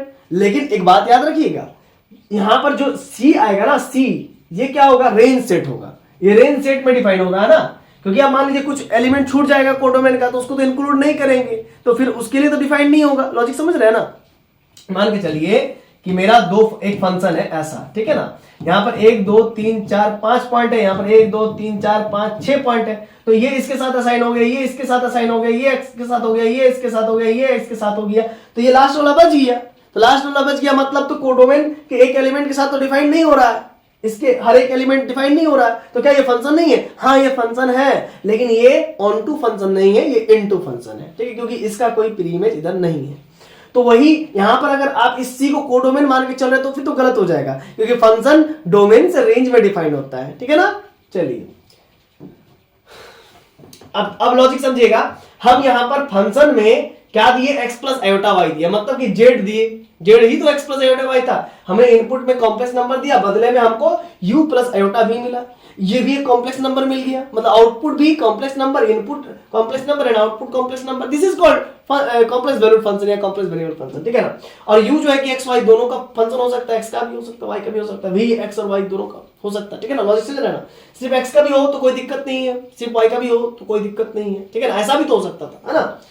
अगर ये डबल वेरिएबल पर बात करेंगे तो एक्स वाई होगा, यहाँ पर भी एक्स वाई होगा। अगर सिंगल वेरिएबल पर बात करेंगे तो सिर्फ एक्स एक्स, यहाँ पर एक्स हो जाएगा, वहां पर वाई हो जाएगा, समझ रहे ना बात को मेरा। लेकिन यू जो है कि मेरा एक्स वाई दोनों का फंक्शन हो जाएगा, अभी भी एक्स वाई दोनों का फंक्शन यहाँ पर है, ठीक है। अब आइए ये फंक्शन, इसको हम लोग दूसरे तरीके से भी कह सकते हैं कॉम्प्लेक्स वेरिएबल फंक्शन को। A function of complex variable is often written as omega equal to f z, मतलब आप कह सकते हैं कि हम लोग कॉम्प्लेक्स वेरिएबल फंक्शन को इस प्रकार से प्रदर्शित करते हैं, रिप्रेजेंट करते हैं omega equal to f z, जहां पर जेड आपका कॉम्प्लेक्स नंबर है और ओमेगा भी आपका कॉम्प्लेक्स नंबर है, where omega is also a complex number, ठीक है ना। जेड दिया तो ओमेगा मिला, ओमेगा का वैल्यू आपका u प्लस आयोटा v है, where z equal to x plus iota v है सर, ठीक है ना। और u plus iota v is also a complex number, मतलब मैंने x जेड दिया था x प्लस आयोटा y जो कि कॉम्प्लेक्स नंबर है, और बदले में हमको क्या मिला u प्लस आयोटा v जो कि वो भी एक कॉम्प्लेक्स नंबर ही है, मतलब आउटपुट भी वही मिला। तो कुल मिलाकर के यहाँ पर एक हमने इनपुट में x प्लस आयोटा y दिया और मिला क्या u प्लस आयोटा v, तो ये भी इसका भी रिप्रेजेंट हम लोग करेंगे आर्गन प्लेन पे, और ऐसे कॉम्प्लेक्स वैल्यूड फंक्शन को, ऐसे कॉम्प्लेक्स वैल्यूड फंक्शन को या फिर कॉम्प्लेक्स वेरिएबल फंक्शन को या फिर कॉम्प्लेक्स फंक्शन को अगर रिप्रेजेंट करना चाहते हो तो उसके लिए आपको दो प्लेन बनाना पड़ेगा, दोनों आर्गन प्लेन होगा, एक होगा जेड प्लेन और एक होगा ओमेगा प्लेन, ठीक है ना। Omega plane u, v type से रिप्रेजेंट होगा, u, v आपका u प्लस आयोटा v होगा, u बराबर u एक्स वाई होगा, v बराबर v एक्स वाई होगा, मतलब दोनों एक्स वाई का फंक्शन होगा, ठीक है ना। इसी प्रकार जेड प्लेन पे जो भी पॉइंट्स मिलेंगे, डॉट डॉट डॉट ये पॉइंट्स मिलेंगे, मान के चलिए यहाँ पर हम कोई भी पॉइंट ले रहे हैं, जस्ट यहाँ पर ले रहे हैं, ये देखिए लॉजिक समझिए, ये डोमेन का काम करेगा, ये जेड प्लेन जो है ना, इसको जेड प्लेन कह रहे हैं, ये डोमेन का काम करेगा, ठीक है ना, ये कॉम्प्लेक्स प्लेन ही है, ठीक है ना, या फिर आप कह सकते हैं आर्गन प्लेन ही है। तो यहाँ से कोई भी हम पॉइंट ले रहे हैं, जेड यहाँ पर इसके लिए ले रहे हैं, तो बदले में हमको कैमरा u प्लस आयोटा भी, और उसको रिप्रेजेंट करने के लिए हम इसी प्लेन पे थोड़ी रिप्रेजेंट कर देंगे इसके डोमेन को, इसके रेंज को नहीं कर सकेंगे। इसके रेंज को रिप्रेजेंट करने के लिए हम लोग एक अलग प्लेन लगेगा जिसको हम लोग ओमेगा प्लेन कहते हैं, डॉट डॉट डॉट डॉट यहाँ पर रिप्रेजेंट होगा। लॉजिक समझ रहे हैं ना, बातें समझ में आ रही होगी। चलिए अब आगे बढ़ते हैं स्टूडेंट्स। अब हम लोग बात करेंगे कुछ एग्जांपल्स की। fz equal to 2x plus y plus iota 7xy minus Y.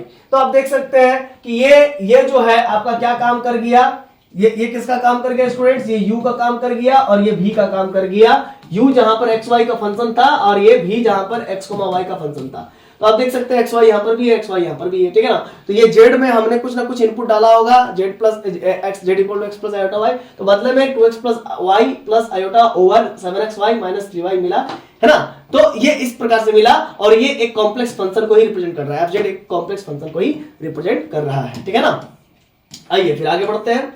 अब यहां पर बात करेंगे सर्कल के इक्वेशंस की, है ना, क्योंकि हम लोग अभी क्वेश्चंस करेंगे तो आपको समझ भी तो आना चाहिए। जैसे क्लोज कंटूर ले लेंगे, कभी सर्कल को हम लोग कंटूर की तरह इस्तेमाल करेंगे। देखिए आप यहीं से आप कंफ्यूज हो रहे हैं कि कंटूर क्या होता है क्या नहीं, मैं बताऊंगा, टेंशन मत लीजिए। तो सबसे पहले हम लोग सर्कल के इक्वेशन देख लेते हैं। x माइनस ए का whole square plus y minus b. आपने अभी तक क्या पढ़ा है, आपने ये भी तो पढ़ा है सर्कल का equation, x square plus y square equal to a square. इसका सेंटर क्या होता था, सेंटर ओरिजिन होता 0,0 होता था इस सर्कल का, है ना, सेंटर 0,0, रेडियस क्या होता था, a होता था, a यूनिट्स होता था।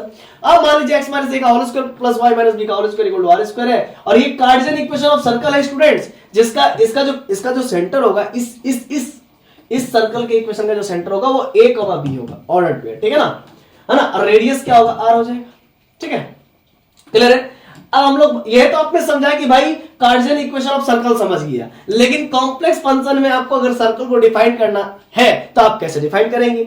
अभी तो आपने कार्टेशियन इक्वेशन ऑफ सर्कल देख लिया, और इसी कार्टेशियन इक्वेशन ऑफ सर्कल को आप कार्टेशियन प्लेन पे भी तो रिप्रेजेंट कर सकते हैं, कार्टेशियन प्लेन पे भी तो रिप्रेजेंट कर सकते हैं। इसका सेंटर 0,0 हो जाएगा, तो इस प्रकार से लिख देंगे, इस प्रकार से लिख देंगे, जिसका सेंटर 0,0 हो जाएगा। रेडियस क्या है सर, तो रेडियस मान लीजिए अच्छा 0,0 नहीं होगा, क्योंकि ये a, b है ना, a, b है ना, तो a, b है, तो इसका मतलब यहां पर कुछ ना कुछ नहीं, यहां पर भी नहीं होगा, यहां पर भी नहीं होगा। अगर a और b दोनों 0 रहे तब तो फिर कोई दिक्कत नहीं होगा, वो ओरिजिन पे लाई कर जाएगा, बट ये यहां पर होना चाहिए, कहीं यहां पर a, b यहीं पर ना होगा, हाँ, यहां से यहां तक कुछ ना कुछ a डिस्टेंस होगा, यहां से यहां तक कुछ ना कुछ b डिस्टेंस होगा, तो ये a, b हो जाएगा। लॉजिक समझ रहा है कि नहीं समझ रहा है।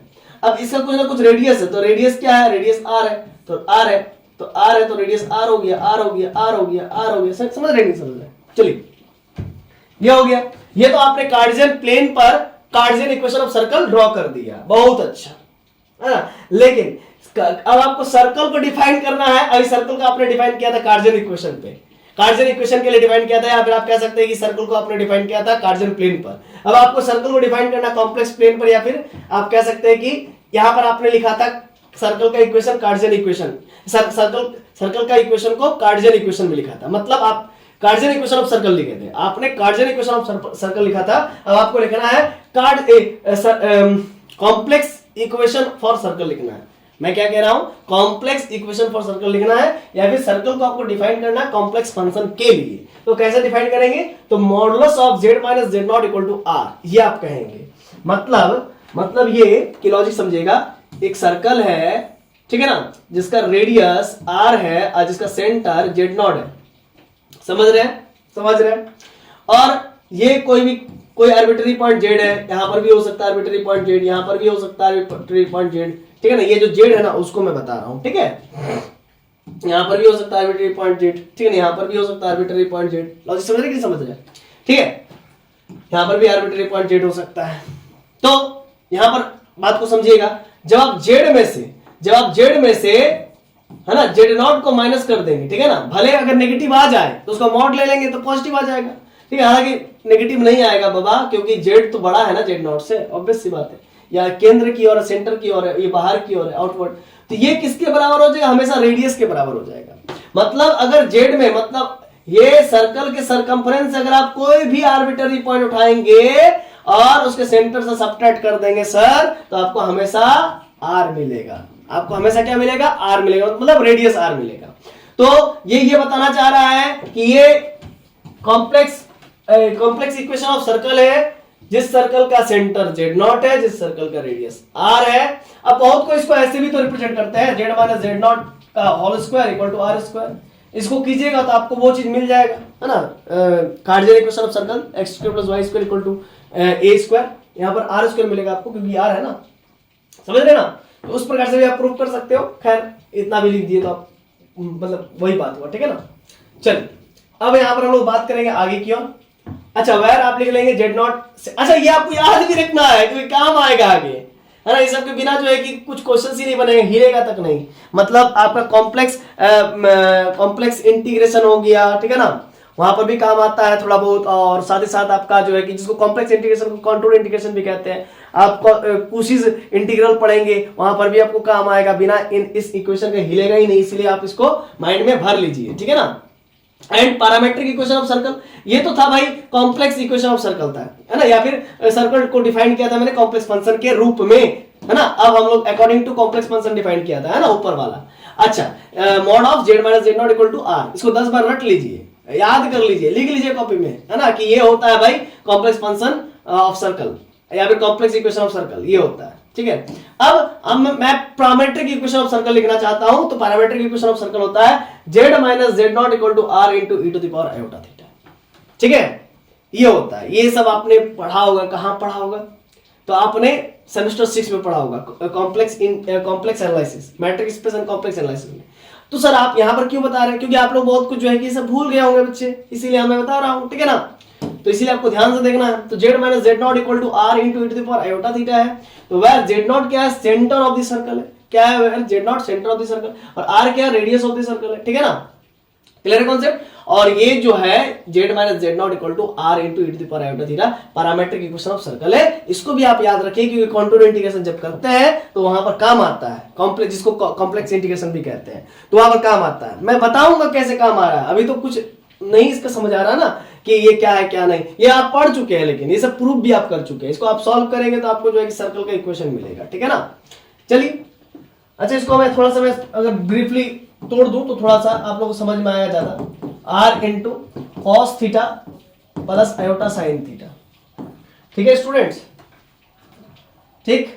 अब z minus z not, z minus logic समझिएगा, z not equal to are.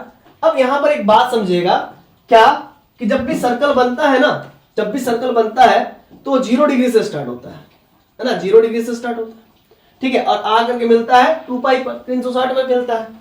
तो 0 डिग्री पर बात करेंगे, cos 0 पर क्या हो जाए, cos 0 रखेंगे, cos 0 का वैल्यू 1, आयोटा इंटू sin 0 का वैल्यू क्या होगा 0, है ना। अच्छा तो z minus z not equal to आपको मिल गया आर।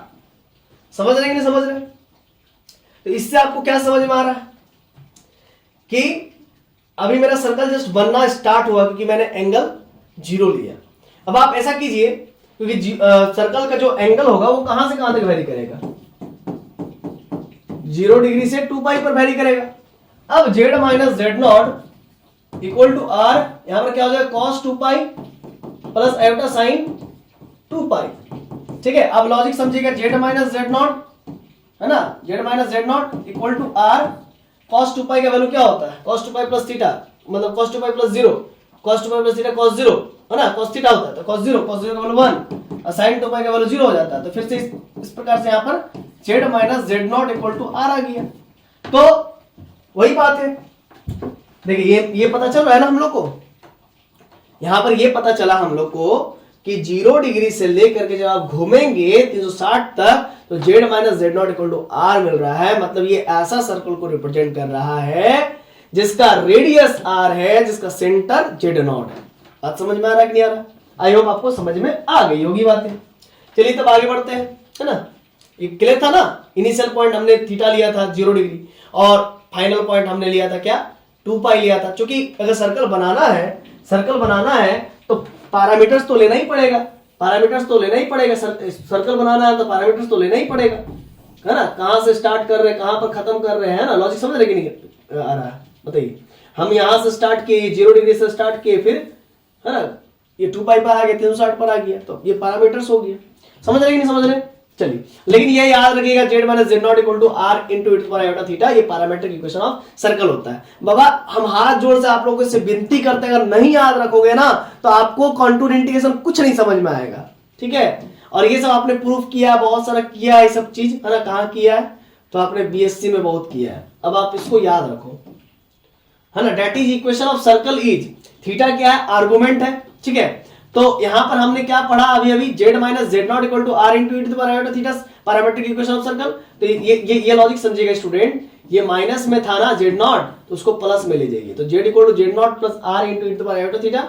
और लॉजिक समझिएगा, थीटा का वैल्यू 0 डिग्री से लेकर के 2 पाई पर होता है, ठीक है ना। 0 डिग्री से 2 पाई पर, ठीक है। ये 2 पाई रेडियन में है, एंगल रेडियन में, तो 0 रेडियन है यहाँ पर, अगर समझ लीजिए। तो अब ये पूरा कंप्लीट सर्कल देता है, लॉजिक समझिएगा।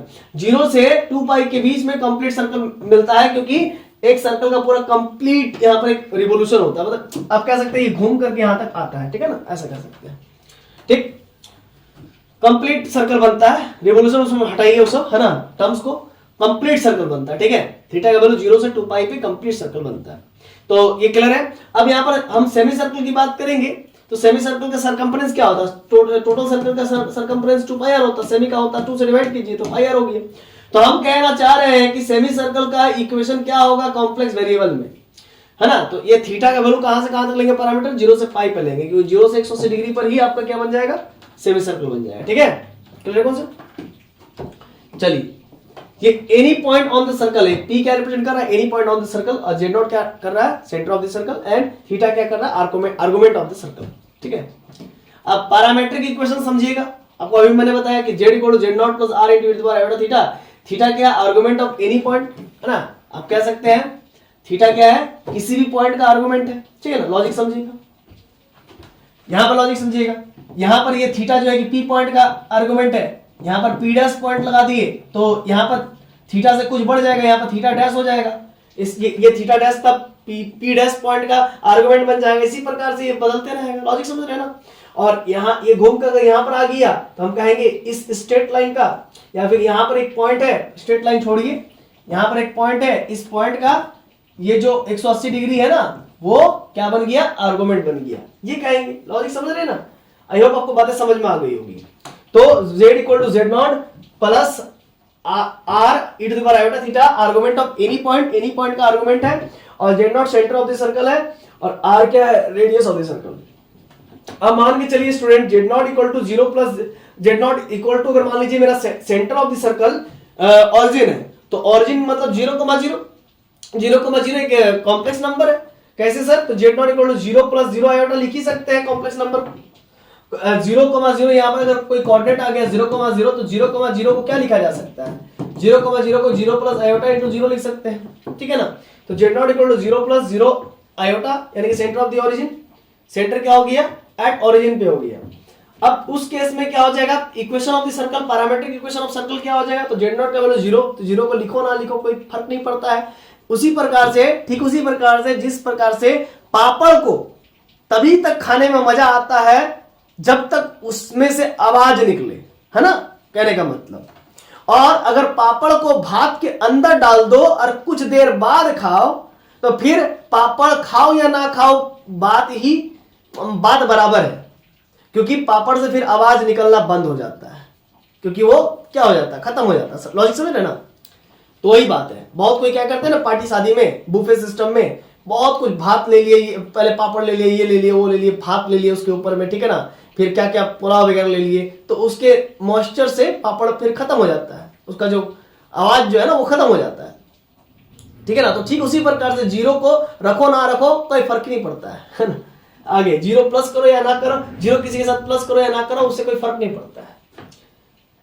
तो सेंटर एट ओरिजिन हो गया, तो z equal to r into it पर आयोटा थीटा हो गया। सेंटर कहां हो गया सर? ओरिजिन पे हो गया। Then equation of circle in parametric form, तो पैरामीट्रिक फॉर्म में equation of circle z equal to r into it पर आयोटा थीटा हो गया, जहां पर सेंटर ऑफ द सर्कल अगर ओरिजिन है तो ये पैरामीट्रिक फॉर्म ऑफ सर्कल बन गया।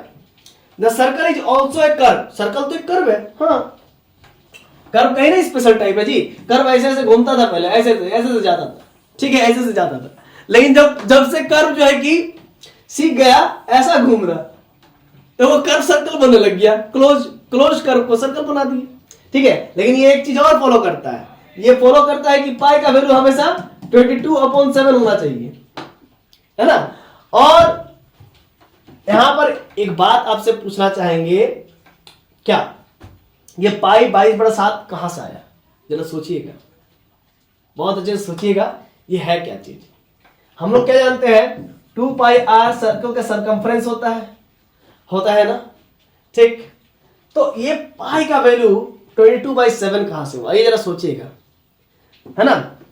आर्यभट्ट ने जब इसके बारे में बात की तो उन्होंने कहा ये परिधि है और ये त्रिज्या है, ये सर्कल की परिधि है और ये त्रिज्या है, मतलब 22:7 का रेशियो में आप कोई भी सर्कल, मतलब परिधि अगर आप 22 रखें और त्रिज्या 7 रखे तभी वो सर्कल बनेगा। कहने का मतलब ये उन्होंने वो कहना चाहते हैं, मतलब क्या अगर हम परिधि को 44 रख ले और रेडियस को, त्रिज्या को हम लोग 14 रख ले तो क्या सर्कल नहीं बनेगा, बनेगा। उन्होंने वो कहना ये चाह रहे हैं कि परिधि 22 और मतलब परिधि बाई वो कहना चाह रहे हैं सरकमफ्रेंस बाई रेडियस का जो अनुपात है ना वो 22/7 होना चाहिए, तभी वो सर्कल बनेगा।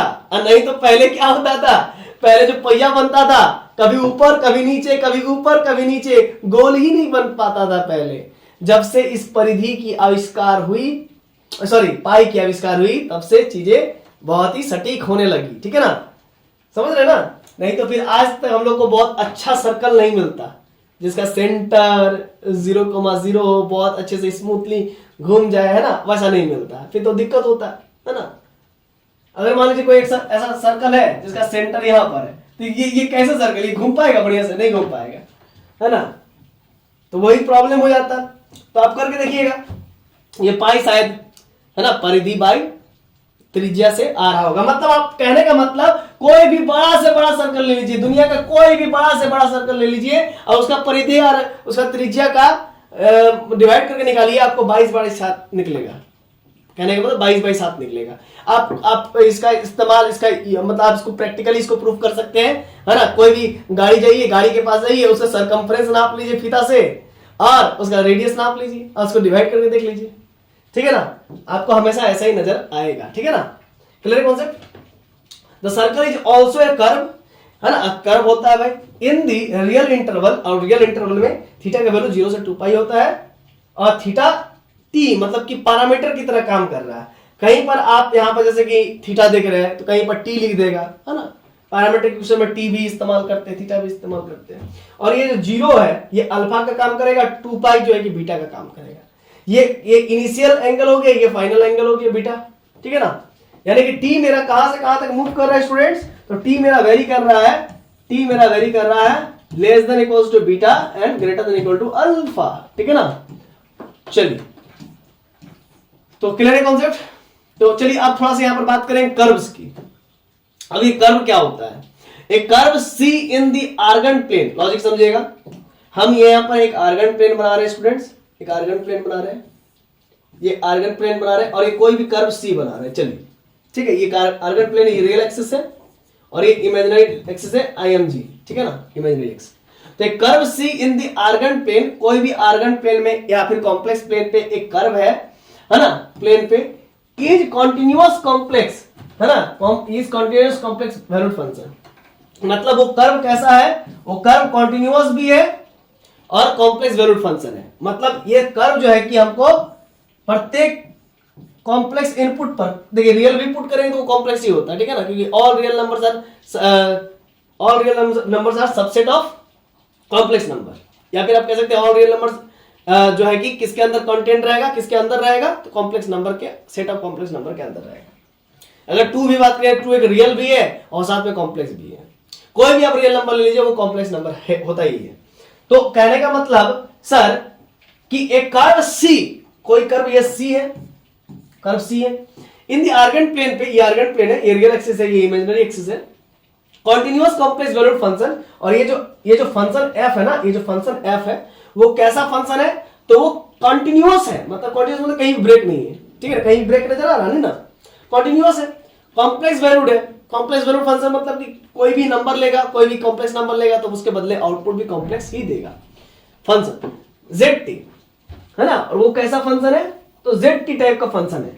मतलब इस फंक्शन f को हम लोग कह सकते हैं ये ZT टाइप का फंक्शन है, ये function f equal to ZT type का फंक्शन है, ऐसा हम लोग कह सकते हैं।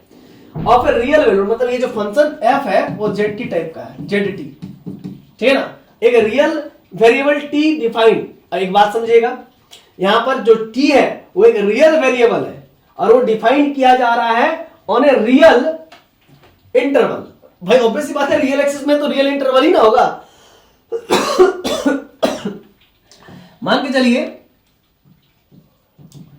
चलिए ये अल्फा है और ये जो है कि इनिशियल पॉइंट है, ये फाइनल पॉइंट बीटा है, ठीक है। तो मेरा टी कहां से कहां तक चल रहा है, अल्फा से बड़ा है लेस देन और इक्वल टू बीटा से छोटा। वेयर अल्फा ऑब्वियस सी बात है, अल्फा तो भाई बीटा से, तो अल्फा तो बीटा से छोटा ही है और बीटा अल्फा से बड़ा, ठीक है। तो अब लॉजिक समझिएगा, a बराबर जेड अल्फा, मतलब इस पॉइंट को हम a कह रहे हैं, इस पॉइंट को, और इस पॉइंट को b कह रहे हैं, ठीक है। ये ऑब्वियस सी बात है, कर्व c है, b कह रहे हैं।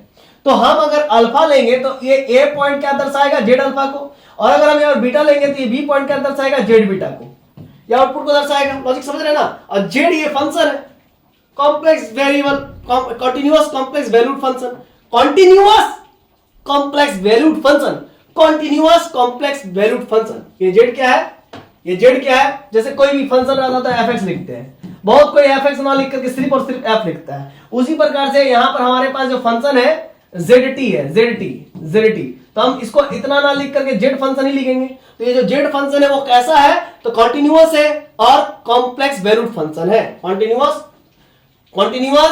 एंड कॉम्प्लेक्स वैल्यूड फंक्शन, ठीक है। और जिसका डोमेन रियल एक्सिस से मिल रहा है, रियल एक्सिस के एक इंटरवल अल्फा कमा बीटा से मिल रहा है, या फिर कह सकते हैं अल्फा बीटा से मिल, या फिर आप कह सकते हैं क्लोज इंटरवल अल्फा बीटा से मिल रहा है, ठीक है ना।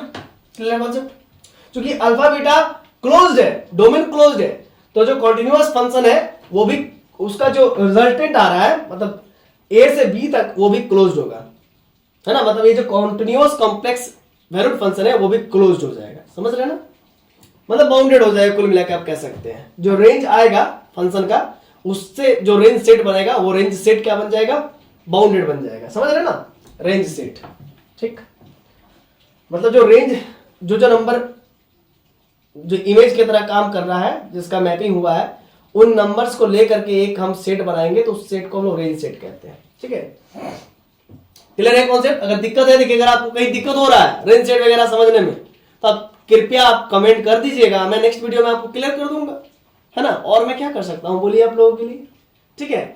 मैं आपको, मेरा यही उद्देश्य है कि मैं पढ़ाने आया हूं, लिखाने नहीं, मेरा ये उद्देश्य है, मैं पढ़ाने आया हूं, मैं लिखाने नहीं। लिख तो आप बुक से भी सकते हैं, गूगल भी तो है, गूगल बाबा आप खोल के लिख लीजिए। मैं तो लिखवाने नहीं ना आया हूं, मैं पढ़ाने आया हूं, समझाने आया हूं, चीजों को समझाने आया हूं। जहां दिक्कत आप पूछिए, समझ रहे हैं ना, लिखने से काम नहीं होता है। ये मैथमेटिक्स है भाई, साइंस है। आप हिस्ट्री थोड़ी पढ़ा रहे हो, आप सिविक्स थोड़ी पढ़ा रहे हो, जो आप जो है कि लिटरेचर थोड़ी पढ़ा रहे हो, जो आप मतलब कि नोट्स दे दोगे तो काम हो जाएगा, सिर्फ लिख देने से काम हो जाएगा, नहीं होगा। हम लोग भगवान थोड़ी है जो कि लिखा हुआ चीज समझ जाएंगे, नहीं। लिखा हुआ चीज वो समझाया जाता है लेटर्स में, किताबों में, है ना। कोई आपको कोई लेटर लिखा है, उसको आप पढ़ेंगे, आपको समझ में आएगा, उसकी भावनाएं आपको समझ में आएगा, समझ रहे हैं ना। मन से मन मिलेगा तो फिर आप समझ रहे हैं ना, तब आपको समझ में आएगा, हाँ भाई ये लेटर में क्या लिखा हुआ है। लेकिन ये मैथमेटिक्स है, इट इज नॉट लिटरेचर। ये लिटरेचर सब्जेक्ट है क्या, मैथमेटिक्स है, साइंस सब्जेक्ट है, इसको समझना पड़ता है। और जिंदगी, है ना, बहुत ऐसे, मेरे पिताजी भी प्रोफेसर रह चुके हैं, ठीक है ना, तो वे हमको कहते हैं कि मैं इतना पढ़ा हूं, उसके बावजूद भी हमको लगता है कि हम कुछ नहीं पढ़े। मेरे पिताजी कहते हैं, क्योंकि वो मैथ्स के प्रोफेसर रह चुके हैं, ठीक है, तो वो कहते हैं कि मैं इतना पढ़ लिया हूं, उसके बावजूद भी मुझे लगता है कि मैं कुछ नहीं पढ़ा हूं, है ना। तो साइंस ऐसा ही होता है। और वो जो हिस्ट्री वगैरह होता है, वो एक बार पढ़ने के बाद वो वही खत्म हो गया, बस उतना ही पढ़ना था, उसके बाद उसका और कुछ नहीं होता है, समझ रहे ना। चलिए आई होप आपको कर्व समझ में आ गया होगा कि कर्व क्या है। A curve C in the Argand plane is continuous complex valued function होता है, और ये कर्व सी जो कॉम्प्लेक्स वैल्यूड फंक्शन है उसको जेड से रिप्रेजेंट कर रहे हैं, और उसका वेरिएबल टी है। अब रियल वेरिएबल टी कहां से ले रहे हैं, रियल एक्सिस से ले रहे हैं, और डिफाइन किया गया है टी को अल्फा बीटा के बीच में, और alpha is less then beta है, और ए बराबर जेड अल्फा, और जेड अल्फा क्या बता रहा है, इनिशियल पॉइंट को बतला रहा है। आपको मैंने बताया ना जेड अल्फा इनिशियल पॉइंट को बतला रहा है। यहां पर ऐसे मान के चलिए ये अल्फा है और ये बीटा है, ये बीटा है और ये जेड फंक्शन है, ये जेड टी फंक्शन है, और टी वेरिएबल जो है ना, इस प्रकार से डिफाइंड है, और ये जेड अल्फा इनिशियल पॉइंट को रिप्रेजेंट कर रहा है, and this z beta final point को रिप्रेजेंट कर रहा है। ठीक है ना, क्लियर है। तो ए जेड अल्फा है initial point, and b z beta है फाइनल पॉइंट यानी कि टर्मिनल पॉइंट। अब कुछ थोड़ा और बातें समझ लीजिए। यहां से मैंने कर्व को ड्रॉ करना स्टार्ट किया, ये इनिशियल पॉइंट है और ये आकर के फिर फाइनल पॉइंट पे मिल गया, या फिर ना भी मिल सकता है, मिल भी सकता है, इसकी मर्जी है ना। इनिशियल पॉइंट फाइनल पॉइंट, तो लॉजिक समझिएगा, थीटा बराबर 0 है, then z not equal to r plus iota, theta की जगह पर 0 लगा देंगे तो i e to the power 0, e to the power 0 का मतलब 1 होता है। ठीक है ना, ये इनिशियल पॉइंट हो गया। Z equal to z nought plus r, मतलब मैंने अगर सर्कल बनाना है तो हम 0 डिग्री से स्टार्ट करेंगे, तो z equal to z nought plus r ये इनिशियल पॉइंट हो गया सर्कल का। अब theta equal to 2 pi put करेंगे तो z equal to z nought plus r into e to the power 2 pi हो गया, है ना। ये फाइनल पॉइंट और टर्मिनल पॉइंट फॉर सर्कल हो गया। ये सर्कल का ये जेड जो है ना, ये जो जेड है ये फाइनल पॉइंट या फिर टर्मिनल पॉइंट बतला रहा है इस सर्कल का, मतलब इस फाइनल पॉइंट का जो ये जो बिंदु है, ये जो बिंदु, ये जो पॉइंट है, ये जो पॉइंट दिख रहा है आपको, ये जो पॉइंट दिख रहा है, इस पॉइंट का इक्वेशन क्या है, z nought plus r into e to the power iota 2 pi, और इस इनिशियल पॉइंट का जो इक्वेशन है वो जेड नॉट प्लस आर है। ठीक है, अब आइए समझिएगा पॉइंट नंबर 1, क्लोज्ड कर्व समझिएगा। ए और बी अगर बराबर हो जाए, मतलब इनिशियल और फाइनल पॉइंट दोनों का दोनों बराबर हो जाए, यानी कि z alpha equal to z beta, initial point z alpha था और फाइनल पॉइंट जेड बीटा था, याद है आपको, अभी मैंने बताया था कॉन्टिन्यूअस क्लोज्ड कर्व में सी में बताया था। तो जेड अल्फा और जेड बीटा मतलब इनिशियल पॉइंट और टर्मिनल पॉइंट बराबर हो जाए, मतलब ए और बी आपस में बराबर हो जाए, जहां से ए स्टार्ट किया वहीं पर बी आकर के मिल गया, जहां से ए स्टार्ट किया वहीं पर बी आकर मिल गया, तो ये क्लोज्ड कर्व हो गया। अच्छा, ये सर्कल भी तो क्लोज्ड कर्व का एग्जांपल है। ठीक है ना, तो 2 एग्जांपल मैंने आपको दे दिया। अब जॉर्डन कर्व पढ़ेंगे जिसको सिंपल कर्व भी कहते हैं, तो समझिएगा क्या है। एक curve C is called a Jordan curve या फिर सिंपल कर्व, तो कोई भी कर्व को हम लोग जॉर्डन कर्व कहेंगे या फिर सिंपल कर्व कहेंगे, दोनों ही बात सेम है। आप चाहे सिंपल कर्व कहिए या फिर जॉर्डन कर्व कहिए, एक आदमी का 2 नाम तो हो ही सकता है ना, 2 से अधिक भी हो सकता है। जैसे मेरा ही नाम घर में देवाशीष है और लोग जानते हैं ऑफिशियल नेम सचिन है। ठीक है ना, तो उसी प्रकार से एक आदमी का तो 2 नाम हो सकता है, ठीक इसी प्रकार से एक कर्व का 2 तो नाम हो ही सकता है। जॉर्डन ने खोज किया तो जॉर्डन कर्व हो गया, और इसको सिंपल कर्व भी लोग कहते हैं क्योंकि सिंपली है ना, सिंपल होगा कुछ, इसमें चीजें सिंपल होगा समझने में, इसीलिए सिंपल कर्व कहते हैं।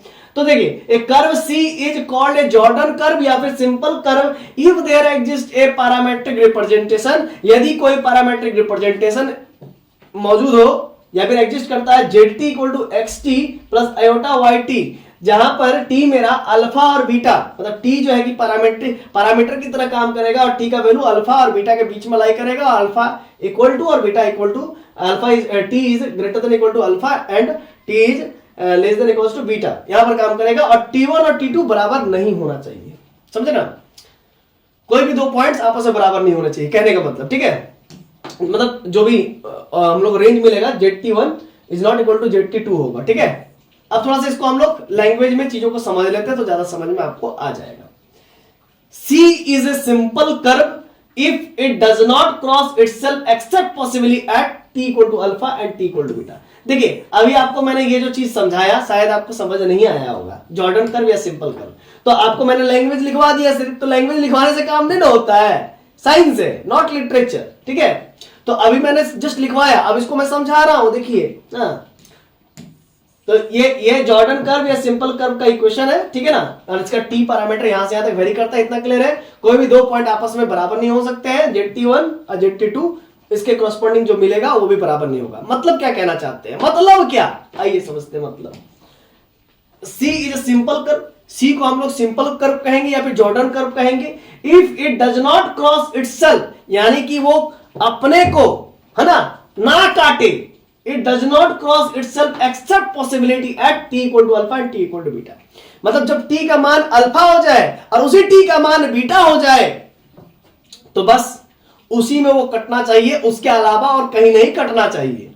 यानी टर्मिनल पॉइंट्स पे क्रॉस करना चाहिए लेकिन उसके अलावा और कहीं नहीं क्रॉस करना चाहिए, कहीं नहीं कटना चाहिए। अगर क्रॉस करेगा तो टर्मिनल पॉइंट्स पे करेगा, अन्यथा नहीं करेगा। मतलब देखिए सर, ये सिंपल कर्व हुआ, सिंपली लिख दिए, सिंपली बना दिए।